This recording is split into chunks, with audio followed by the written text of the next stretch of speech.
Simple present tense. Yes friends, we will talk about the simple present tense यानी सामान्य वर्तमान काल। It is very easy to speak. All you have to do is just remember only one thumb rule, that is subject plus first form of verb plus S और E S, यानी कर्ता plus क्रिया का पहला रूप और उसके बाद अदर वाकी वर्ड जो भी हैं। If you can remember only this, you can speak in English with your friends and family in present tense. Let's have a look of some examples.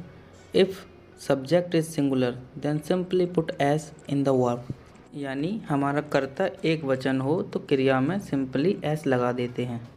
जैसे वह आता है, सिंगल है, he comes, कम में s लगा दिया, वह खेलता है, he plays, वह हंसता है, he laughs, सिंपली वर्ब में s लगा दिया। ऐसे ही सेम कर्ता बहुवचन हो तो क्रिया में s नहीं लगता। If the subject is plural then we do not put s in the verb. Let's see the example. वे आते हैं, दे कम, वे खेलते हैं, दे प्ले, वे हंसते हैं, दे लाफ। आते हैं प्लूरल है तो कम में s नहीं लगाया।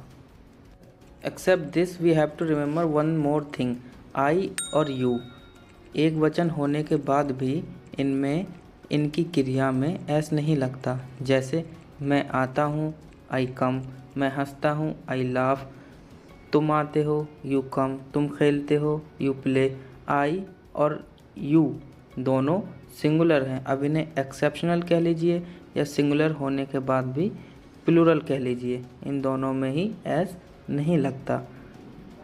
Now guys, I will tell you some sentences that we can use in our daily routine life, यानी कुछ ऐसे वाक्य जिन्हें हम अपनी रोज़ की ज़िंदगी में यूज़ कर सकते हैं। जैसे पहला सेंटेंस है, यह घड़ी सही समय दिखाती है।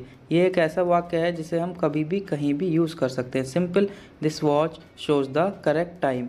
इसके बाद नेक्स्ट सेंटेंस है, मुझे लगता है। अगर आगे से आपको कभी कुछ कहना मुझे लगता है, then you simply say I think, the short and useful sentence. इसी प्रकार से एक यह वाक्य है, मैं मेरी गलती मानता हूँ। हालांकि आजकल कोई मानता नहीं, फिर भी माननी पड़ जाए, then I admit my mistake, that's it.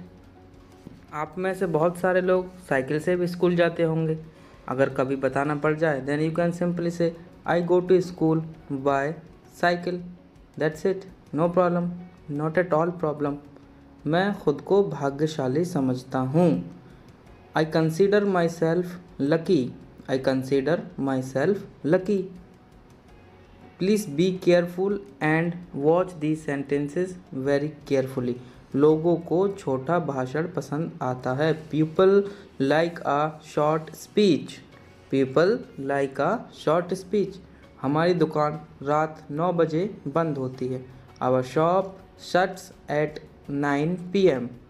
Our shop shuts at 9 p.m. The next class ठीक 5:30 बजे शुरू होता है। The class starts at 5:30 sharp.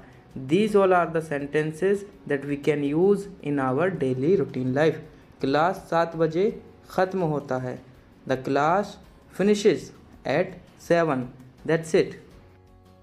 ऐसे ही एक और है, दिवाली साल में एक बार आती है, यानी कि Diwali comes once in a year. Diwali की जगह आप होली, ईद कुछ भी रख सकते हैं। दिल्ली जाने वाली ट्रेन प्लेटफॉर्म नंबर 1 पर आती है। The train for Delhi arrives on platform number 1। कई बार लोगों ने आपसे रास्ता पूछा होगा, ये रास्ता मुंबई जाता है, then you can say this road goes to Mumbai. Mumbai की जगह आप अपने शहर का नाम ले सकते हैं, अपने कस्बे का नाम ले सकते हैं। और इसी तरह से आप रोज़ मेहनत करते रहे तो लोग आपसे कहेंगे, वह बहुत अच्छी अंग्रेज़ी बोलता है, he speaks fluent English. Thank you so much guys for watching. Please subscribe and like and share and comment.